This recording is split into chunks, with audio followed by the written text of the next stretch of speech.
call me on the phone before the end of the night. Well, it's approaching 9:30 and my patience is about to run dry. Hey, welcome back to the channel. It's Bryan with DD214 Transport. Please like, subscribe, hit the little bell for notifications. Tonight, we are going to be talking about the correct way to calculate your deadhead miles. Now, I've seen guys turn down really good loads for a miscalculation, and I've seen guys take loads that would have been a good load if they were 5 miles away, but the deadhead made it unprofitable. And you have to understand how to calculate your deadhead miles, because that's part of it. So before we get going, let's thank our veterans and first responders for all you do and all you continue to do for this country. We would not be the country we are without you. Thank you. St. Jude's Children's Research Hospital and Wounded Warrior Project are our charities of choice. If you want to work with me direct, you can go over to Patreon, join one of the programs over there, and everything we make on that gets matched and goes to those two charities every year. Calculating deadhead cost. That's what we're talking about tonight. So stand by for that, and we'll get right back to it. All right. Fuel prices were unchanged. National fuel price average is unchanged from last week. We're looking at $4.10, $4.11 a gallon. It was actually under $3 here today, or under $4 here today, I saw.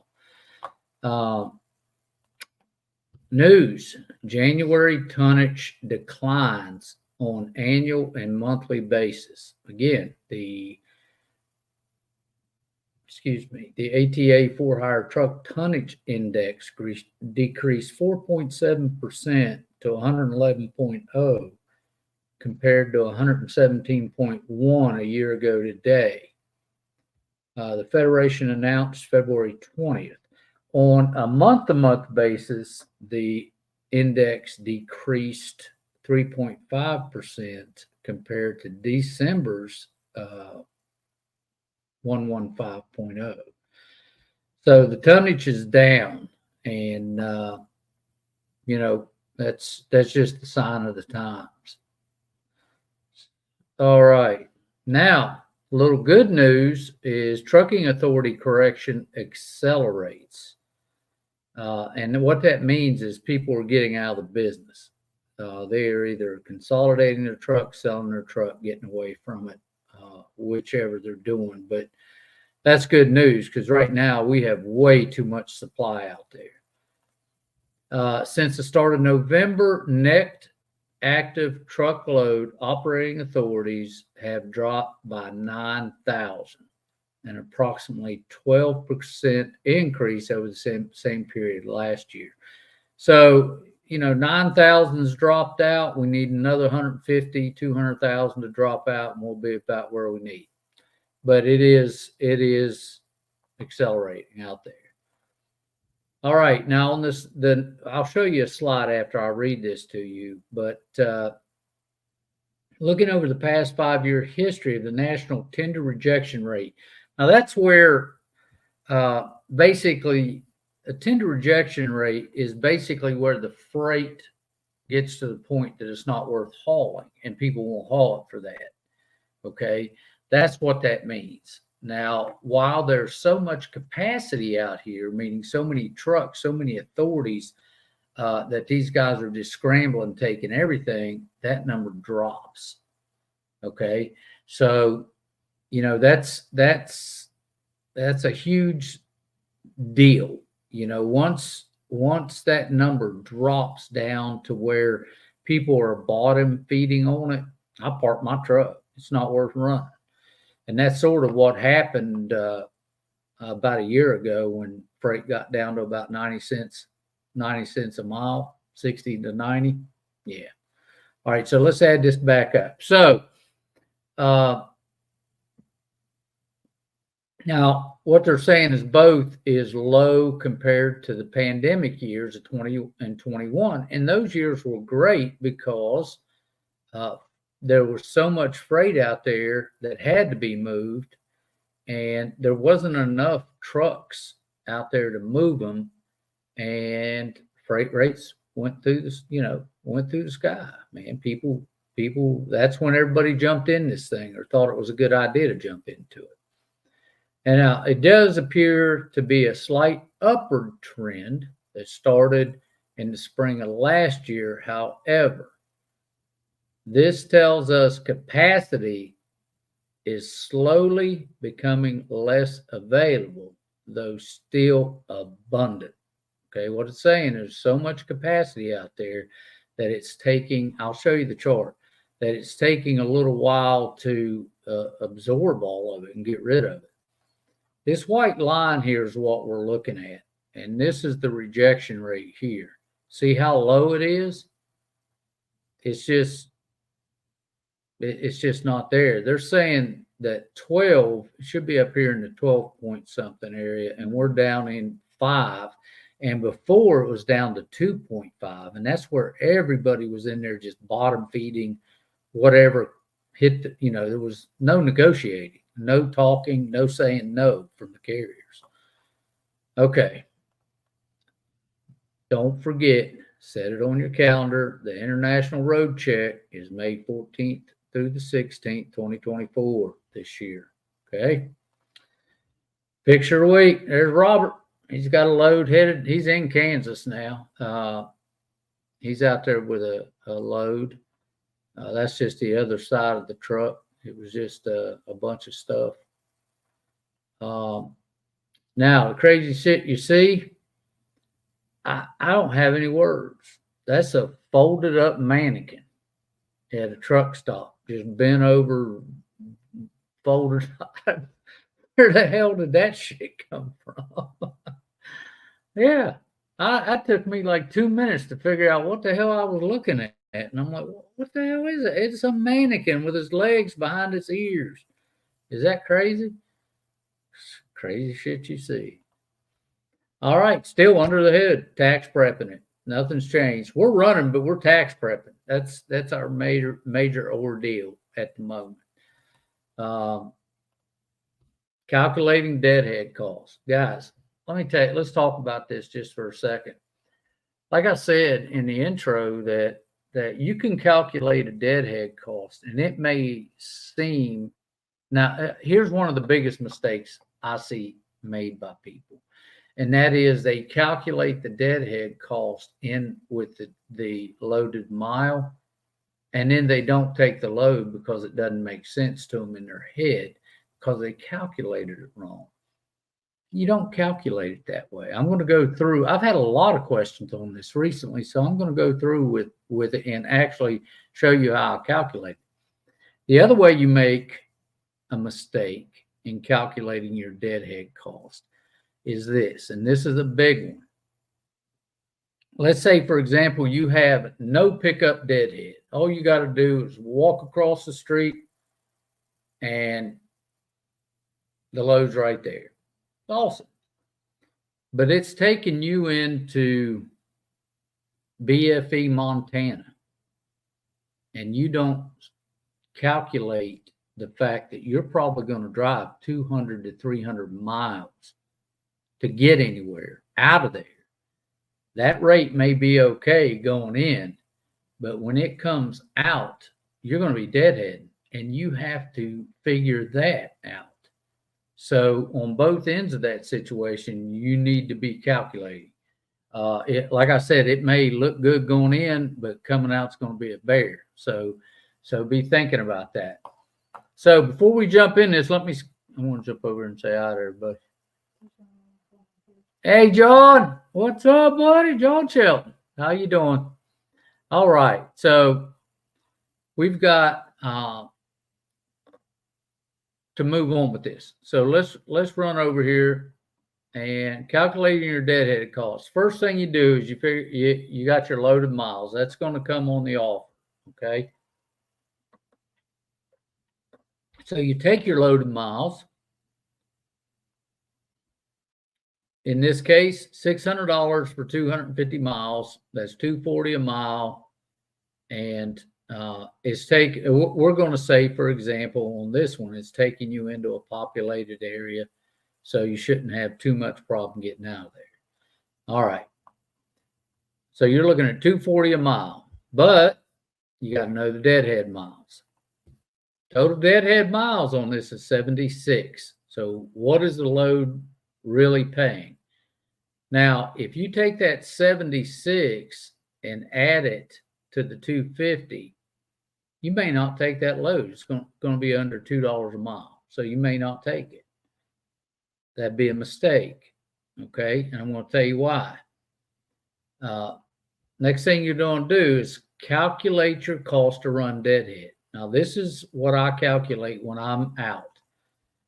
Now, on a Hotshot truck, we're not talking about a semi that's getting 6, 7, 8. Okay, maybe. We're talking about a Hotshot empty that's going to get 12, 13, 14, maybe 15 on some of them. I've been told stories that some guys get 15, but on mine, I know that with the truck and the trailer, I'm getting 12. No better, no worse, 12. No matter where I'm at, 12.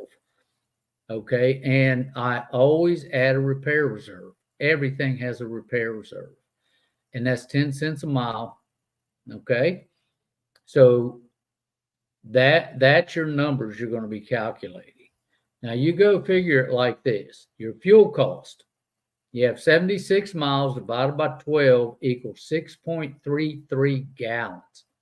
Okay, 6.33 gallons time the cost, or times multiplied by the cost of fuel. Okay, and that will be in your area. National fuel cost is 410.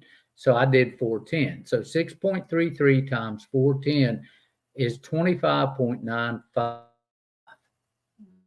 So your next thing you got to do is figure out your repair reserve cost. And that's 10 cents a mile times 76 equals $7.60. All right. Cost of fuel, $25.95. Your maintenance repair cost is $7.60. So your deadhead cost to run over there is $33.55. That's what it's going to cost you out of pocket. Now, 600 minus 33.55. 600 was the rate minus the 33.55 in cost right off the top for you is 556.35. So now instead of 600, you're taking 566.35 divided by 250. Now you're getting 227 a mile opposed to 240. Now, does that load make sense now? It would to me. I would take that load. Okay, I would run the load. So those are the things that you have to calculate in your calculation to decide whether or not that load is acceptable.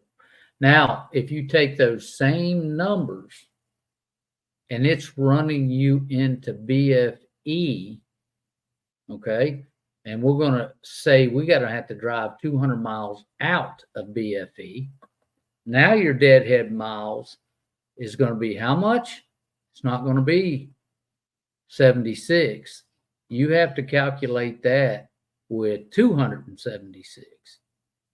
Okay, because you're going to have to figure, you go into a dead area like Montana, you're not coming out loaded most cases. Okay, so you have to make that calculation. Whereas, see what I was saying about in one scenario, the load was good and I would take it. In the other scenario, hell no, I'm not taking that load. Absolutely not, because I'm going to have to deadhead out of there. So, yeah. I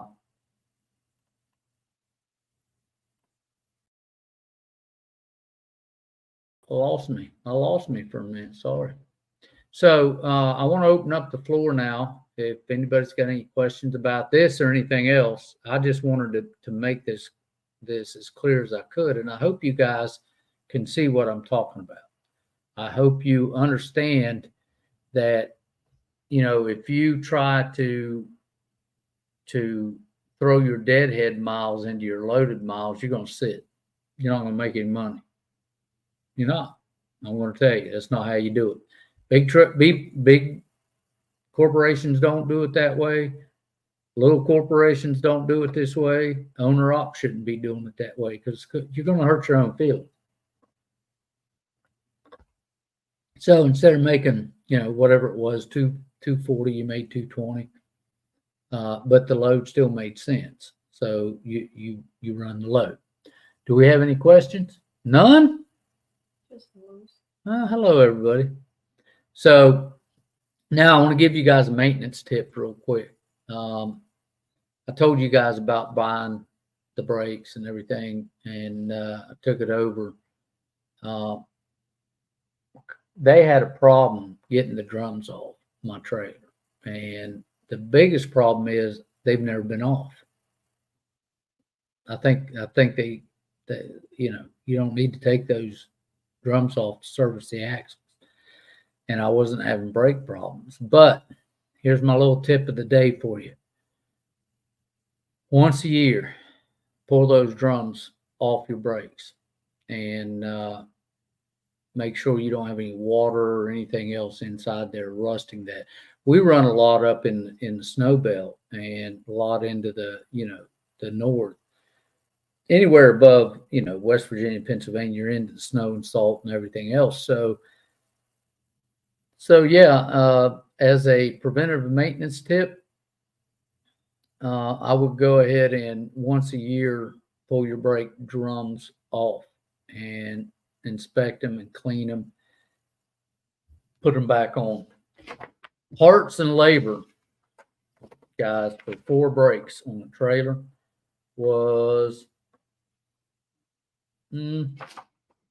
right at $4,000. $1,000 a wheel is what it turned out to be, or right about that. So yeah, take a minute, take those drums off, inspect them, clean them out, look for any kind of rust around them that could be indicative of rust welding, where the rust is just going to weld together with each other. And yeah, save yourself some money in preventative maintenance, which, you know, I'm a big stickler of, but